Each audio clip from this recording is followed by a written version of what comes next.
Hey folks, I'm getting the holes patched up on this thing. I'm doing this side over here too. You can see the two squares down there. I've actually got the other one made. It just fell off. I've got a magnet holding that one in. They fit pretty good. I've got one little spot right there. I'll have to use the copper Gap Master 3000. One of those. But yeah. When you cut these out nice and square, you end up finding you got a little bit more rust on the sides. So you got to make these awkward, weird shaped ones. But yeah, we're getting it close here. Let me show you the inside. I haven't really done a ton here, but we got the floorboard set up and ready. The passenger side's done. Haven't ground anything yet, but it's in there. It's solid. I got the cab mount underneath. I got the hole patched over there in the little kick panel. That's actually what I'm doing here right now. Is I've actually got the patch in place down here. Got the light. There's a magnet holding it. See, and that's another awkward one. I had to cut out a lot more than you know, you just end up with these. Look at the shape of this thing.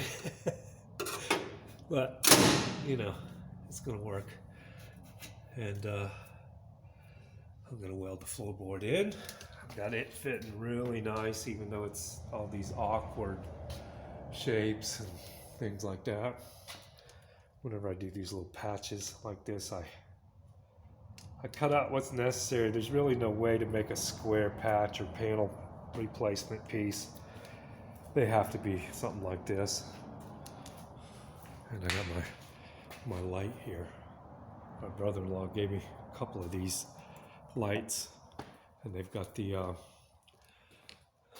light sensor in the top of them. I just threw something over it because it wants to put itself out from reflecting off the back of the truck up here. But works good. Right through the back window. It's not in my way. I get plenty of light down there, as y'all can see. Passenger side. There's the Gap Master 3000. I think that one's the Model 2 right there. Let me grab it because I'm going to need it down there in the front. Right here. Special model. That one came from my stepfather. And it's probably, I don't know, he's been gone for 23 years now. So we had that when we was working in the shipyard a lot of years ago. Came out of his toolbox, so it's, 35-year-old tool. Works great. You can see all the holes in the floor down there where I damaged it when I was air chiseling off the cab mount all the way up in there. And I've got a couple up underneath the rubber mat up in here, one up in here and one on that side over there, that I have to stick something in between the rubber mat and weld it from the other side, because I really don't want to tear that mat off. You can see over there on the other side, when I welded the floor on, or the cab mount, I had to peel it up some. I haven't pushed it back down because I had a little smoldering. Just like my chair under there. But yeah, I'm going to be welding in the inner one here this morning.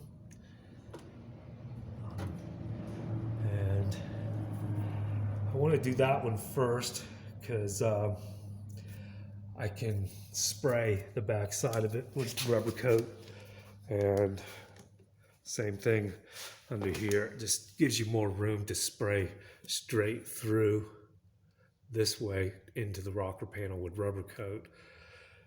And you just what I'll do is poke a hole in the back and stick a straw in there and spray it up the pillar. I sprayed all up in there before, but I want to spray behind these welds on that plate right there. This one will be sprayed from this side. and the whole inside will be sprayed before I put this on. So it'll protect it a little longer. You know, I have a kind of a philosophy. It's only going to last me 20, 30 years, hopefully. God willing, you know. So I don't plan on getting rid of it, just like that thing. I've built so many vehicles for so many people and never really kept any of the ones I kind of built for myself or got for myself. You know, everybody's gone through that. You have the one dream car and you have your hands on it and things happen and you end up having to sell it for some reason or another. And you think back and say, well, you know, I had a couple cars that were just something else, you know. One that I really liked was my 64 convertible Corvette with a hard top, which I never finished. I ended up having to sell that. I was younger. Pay off a house, you know, just one of them loans you have, got to pay off early. But yeah, that was a mistake. I really, what it's worth these days is crazy, but not the worth. It was a nice car. And Izzy, she had a 70 GTO Judge 4-speed air-conditioned car. It was, you know, it had its rust problems, but it was all there. But, you know, things like that, you think back and you look at the future and you see what you had. You really didn't know when you was a kid, so, oh well.